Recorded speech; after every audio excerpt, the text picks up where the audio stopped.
Well, from an AI that can penetrate national security to an AI that can manage your finances, agentic finance firm ProCap Financial has closed its acquisition of CFO Sylvia.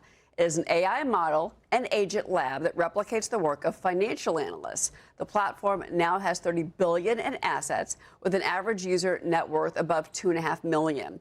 In concert with the acquisition, ProCap Financial is also launching ProCap Insights, which it calls the first agentic research offering in finance. Joining me now is ProCap Financial CEO Anthony Pompliano. And I love what you wrote on Substack. You say the age of automation is upon us. And then you say Bitcoin automated central banks. Skeptics have to admit this is all happening. And here comes Sylvia. Yeah, well, if you think about, Bitcoin is an automated central bank and it uses a lot of these technologies, but I personally believe that there's going to be this supersonic tsunami coming to the finance industry. Pretty much you are going to see all of the large financial institutions. We are going to automate away a lot of jobs, not because we want to do it, but because society constantly pursues efficiency. And so naturally what's going to happen is AI agents are smarter than humans.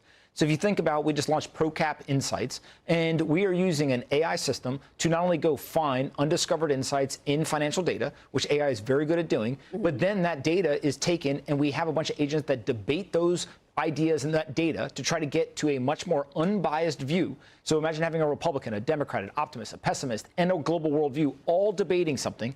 And then we use the AI to actually write the report. And so take, for example, yesterday, Facebook announced a brand new AI model. Within seconds, we were able to generate a report, not only explaining what was happening with the announcement, but also finding the exact stocks that would benefit from that.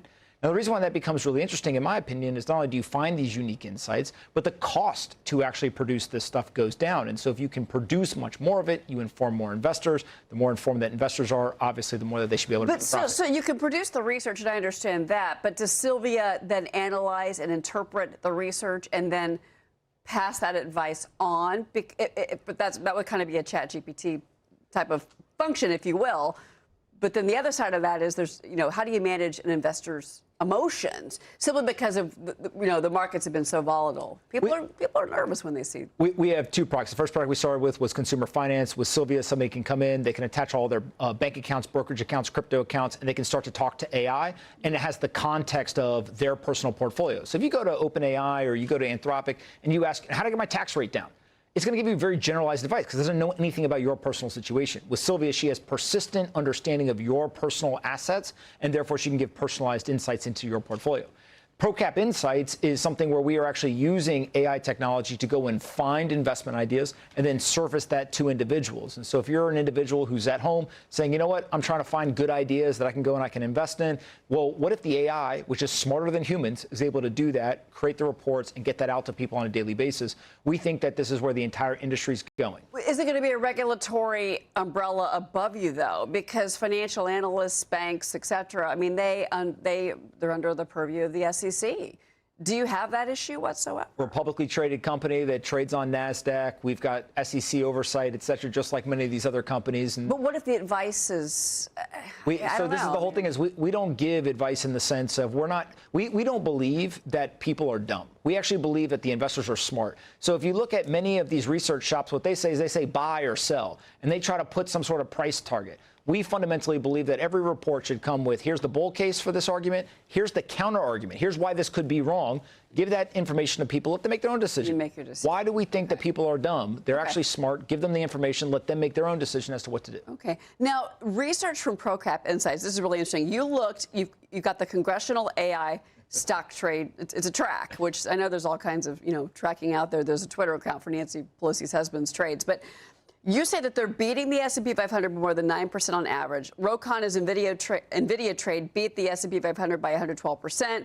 Pelosi's Google and Broadcom trade by 85% and 39%. Once again, I'm going to ask this question for the 50th time. Should there be guardrails on congressional stock trading? Well, I think there's two different pieces. One, no, they shouldn't. They should be serving their constituents and they should be focused on doing their job. But the second thing is I think that people are upset that politicians are printing money. I mean, these people have Hall of Fame trading numbers at the exact same time that the average American can't afford gas and groceries. And so it's really the divide that has people so upset. If everyone was making money in the market and everyone felt like they were getting richer, no one would care. but it's the fact that people feel like the politicians that are using inside information or using the positions that they have to benefit at the expense of these others. Now, what I will say is that chart in particular is their AI trades are significantly outperforming the market. But it's happening on both sides of the aisle, Republicans and Democrats, all the way from very high positions down to staffers. And so this is a very pervasive thing that we're going to have to address. That they may not be willing to self-regulate, to put it bluntly. Real quick, the SpaceX IPO. A lot of buzz about this, especially with Artemis still up in the skies above us right now. Give us your analysis of the SpaceX IPO. I invested in SpaceX a while ago. I think that SpaceX is a great company. Obviously, things like Starlink, et cetera, are going to be very powerful. I actually think people are underestimating this. And with ProCap Insights, we've got some SpaceX reports that are going to come out later this week. So people can just go to procapinsights.com. When those come out, they can kind of see all of the actual data analysis. But we think that it's a pretty interesting company and probably one that folks are going to drastically underestimate in the short term. Combining SpaceX, XAI, Tesla. I love it. I'm a Tesla shareholder. Okay. I like SpaceX, it's interesting that. XAI, X, put them all together, let Musk do his thing. Yeah, and real quick, Bitcoin. We've seen a lot of volatility in Bitcoin. I'm sure that you have reports and inside research on the volatility in Bitcoin. We're not back above 100,000, but still, Bitcoin seems to be that lone survivor, even if Coinbase does not seem to be the lone survivor at this point. I think that people who have held Bitcoin for a number of years are very happy with Bitcoin, and I think Bitcoin is going to go much higher because at the end of the day, the U.S. government is going to have to print a lot of money over the coming 2 decades. And if you're someone who's younger and you can hold for a long time, I think that Bitcoin's going to be a great place to put some of your economic value. Well, we'll see if clarity gets past the finish line as well. Anthony Pompliano, fascinating. Thank you for being with us. Appreciate it. Thanks for having me. All right, well, we have got much more coming up on the countdown.